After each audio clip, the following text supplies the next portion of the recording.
All right, today we're going to be applying a lot of the concepts that we learned in Chapter 27 about development obstacles and opportunities to graphs you've already drawn or things that you have also related from other chapters. So I just want to come back over here and put a big remember that at all times the poverty cycle can be tied to any of these things. So when we're talking about international obstacles or domestic obstacles to development, tie it over here to our poverty cycle. Remember that we have low incomes, which for some reason is missing a C, an I, and a W, which leads to low investment in government revenue. That lower government revenue and investment means that there's no investment in physical capital, human capital, or our natural capital. That means that there cannot be any more production and creates more and more low productivity, which goes back to low wage growth. And then it just flips and keeps going. More low incomes, more, et cetera, et cetera. So anytime that we're doing this, I want you guys just to remember that you can often tie. This poverty cycle diagram is extremely important to help you as you talk about how these barriers function. In addition to all of the other diagrams that you saw, those traps. So we're going to walk over here to this side of the board.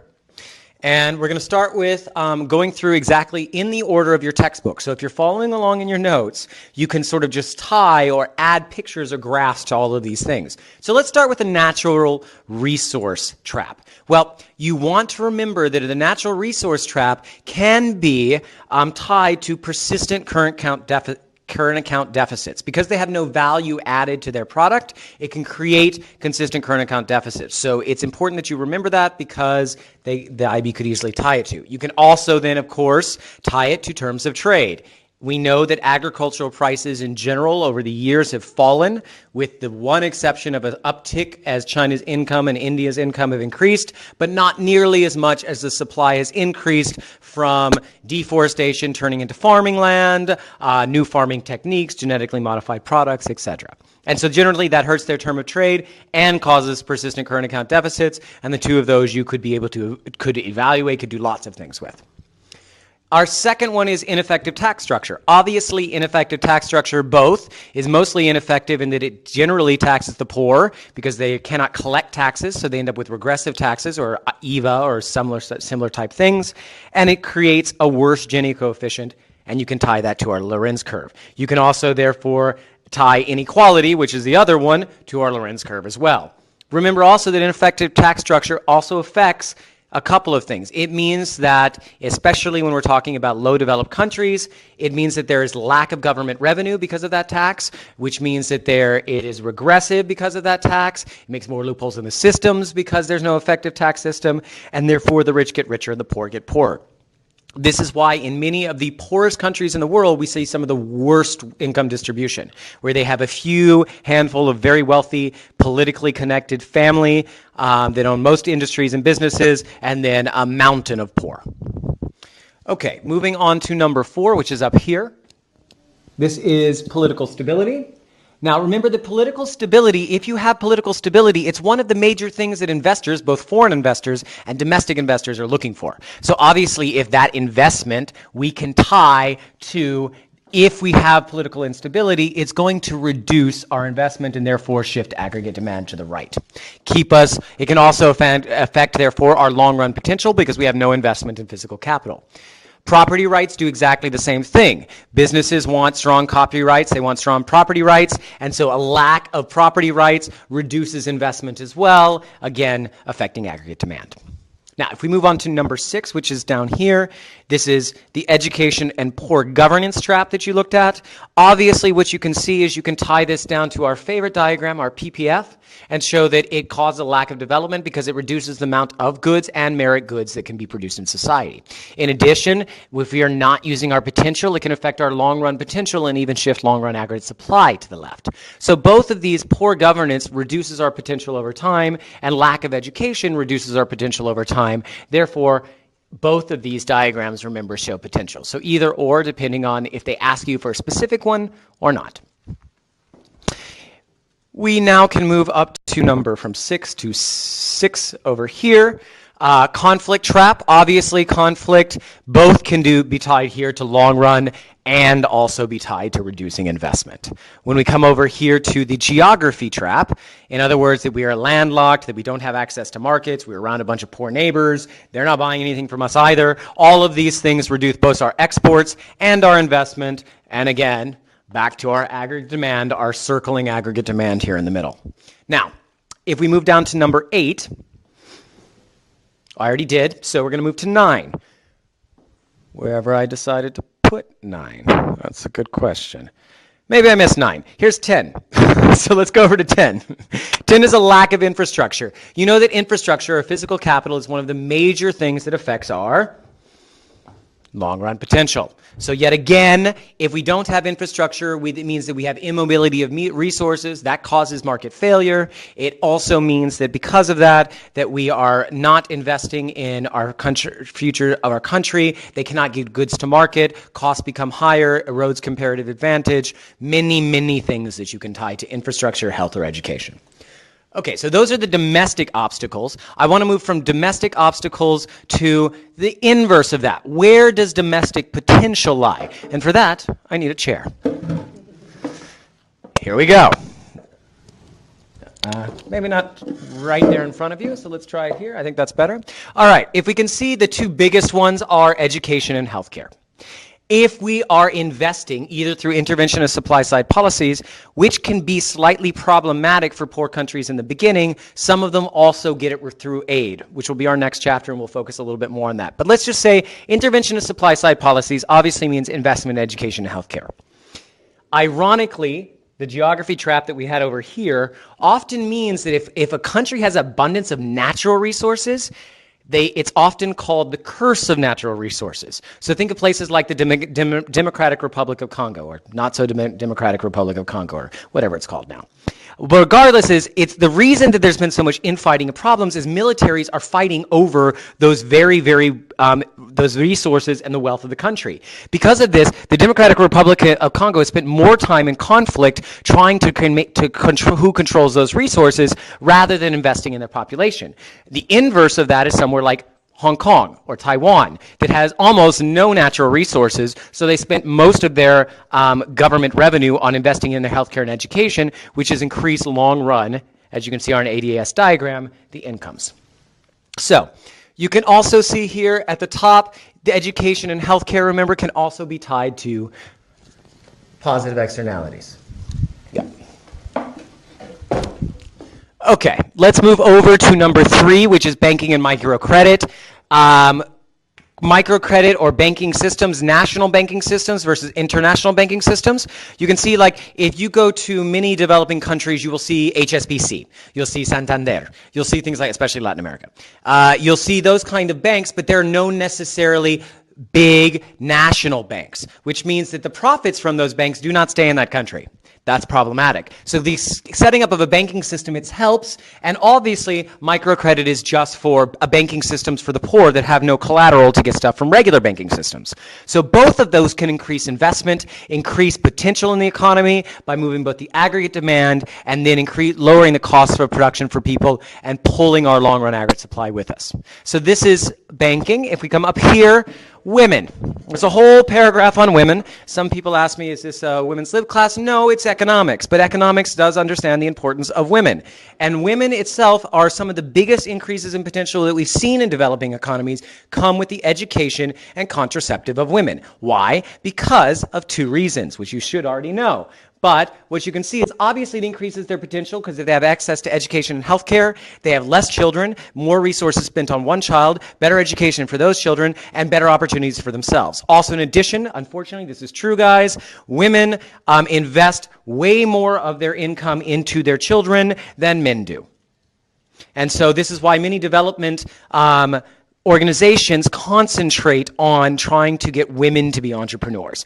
A, because they have less opportunities, and B, because it has better long-term impacts on family and therefore society.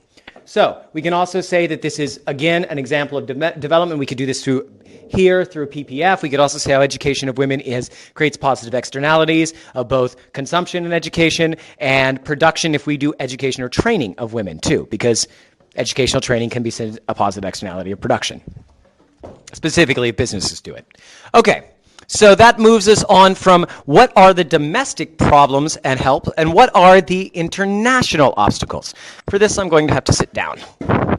So we're going to come over here to our narrow range of exports. So what we can do is we can tie this to lots of concepts you've already learned. If we have a narrow range of exports, this means that if there's a sudden drop in our export prices, it deteriorates our terms of trade very quickly. Whereas if we have diverse exports, that means that there's no one weighting of any export or import that makes up the majority of ours, and so those fluctuation in prices are not as problematic. Also, they are generally low value-added goods, which means they haven't gone through production processes, and that means that they also receive less income for it. It can cause long-term depreciation of their exchange rate, which we can draw. It's somewhere over there. And then there's also persistent current account deficits. So all of these things, you can see they're also things that we've already talked about over there that are domestic problems, but they also create problems for developing countries because of over-specialization. Some of that, ironically, came from stuff over here. But if we move over to our next one, it's very similar, not just narrow range, regardless of what that range is, because we know developing countries are diverse from our chapter previously. So, for example, Maldives also has, which is a developing country, it over-specializes in tourism, which means if there's a massive fall in tourism for whatever reason, that does affect the Maldives negatively. Tourism and fishing are their two industries. If you look over here at the same time, dependence on the commodities, or the ones that are not value added, they fluctuate a lot because of weather, etc. And we know their elasticities of demand, as we've discussed myriad of times. So what you can see is that short-term volatility means those prices drop much more than those quantities change. This means that because of subsidies from European countries for theirs and American companies, Americas, Brazil and the U.S. being two of the biggest, they subsidize heavily their food, and therefore they export it at lower prices, and prices just continue to fall and fall and fall. And that doesn't help these poor countries that are dependent on agriculture, for example. There's a lack of technology and fertilizers in those countries, the benefits that richer countries do have, and therefore what it means is they're less price competitive as well. And this can cause some of the issues that we talked about also, which is an idea of development, is that oftentimes there's a urban-rural divide. And there's often a lot of large urban poor, and those urban poor is because they were priced out of farming to begin with, and then they go to the cities and they have no skills, and so they end up in slums. Okay, let's move over here to the second one is protectionism. You can tie that to any of our protectionism. We have protectionism in the U.S., we have protectionism in the EU, and this negatively affects poor countries. So here I've got an example of a subsidy diagram because I drew a tariff diagram for you over there. So you can see that this is particularly problematic, and here we've got a subsidy by EU which causes them to go from importing to exporting goods, lowering the world price and making it harder and harder for poor countries to be able to monopolize on the fact that they have a comparative advantage in low labor and good weather, and they should be producing way more than Spain should be, but unfortunately Spain is subsidized. The CAP, the Common Agricultural Product Policy in Europe itself, means that they do a combination of a bunch of different support systems for farmers, which means that other farmers can't compete in the same ways. It gives them an unfair advantage. Okay, the last one we're going to look over here is then what are the strategies when you're getting trained that can actually help economies develop? Well, there's, just like everything in economics, there's no consensus. So we'll talk about that. The first one here is down here is import substitution. So what you can see from import substitution, what it means is that just like you did, it's kind of like what we talked about when we discussed some of those expenditure switching policies and expenditure reducing policies to balance things. Import substitution works basically the same way. And it's just like it sounds. You want to substitute your imports for locally made products. And so what you can do is you can do a couple of things. You can obviously pass, here's my tariff diagram over here, tariffs, or you can also pass, we could do a quota. It's got quotas over there, I just didn't have enough room to draw it. And then over here we can do subsidies, see the board over there, and it could allow us to eventually gain economies of scale, which means we now have lower cost and greater output, and then we can start exporting more. We can actually make those industries that are very competitive. It requires government intervention. It can be done well. In fact, many countries first developed by doing import substitution and then doing export-led growth and then gradually becoming trade liberalized, which is our 1, 2, 3 step here. So if you think about it that way, it also helps. So they have to choose target industries. This is part of the ones where it can be disastrous because governments are not always best at picking out which industries their countries are relatively good at producing.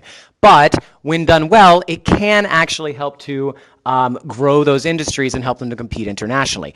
For example, South Korea and car manufacturing was something that they decided to protect heavily, grow, subsidize, and now Kia and other South Korean brands are international and they spend a lot of time exporting to other countries and has increased their incomes and growth.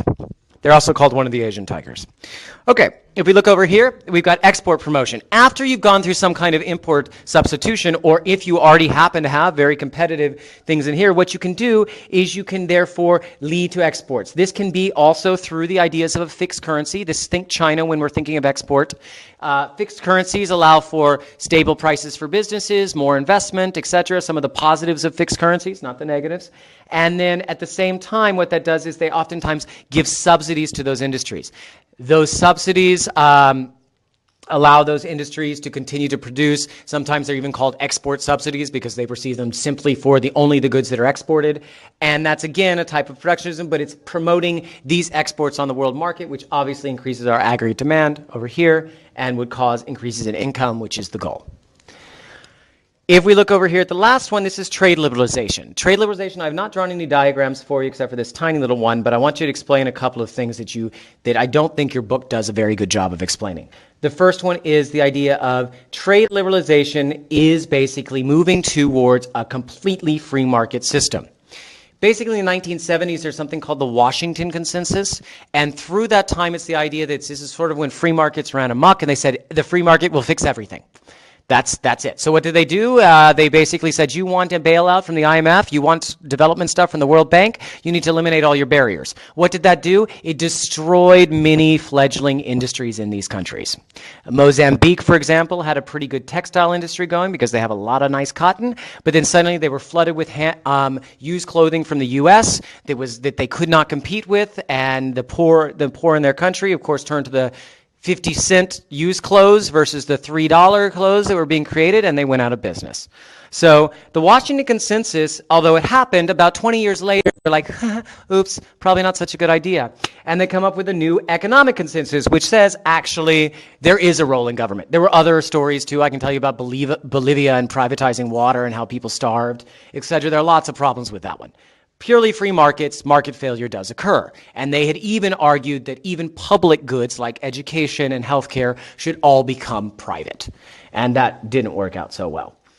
So then what they did is they came up with a new economic which says that there is a role for government with limited intervention and protection in order to grow certain markets, create economies of scale. In other words, a sort of backlash to say, yes, first protect, then open up to trade.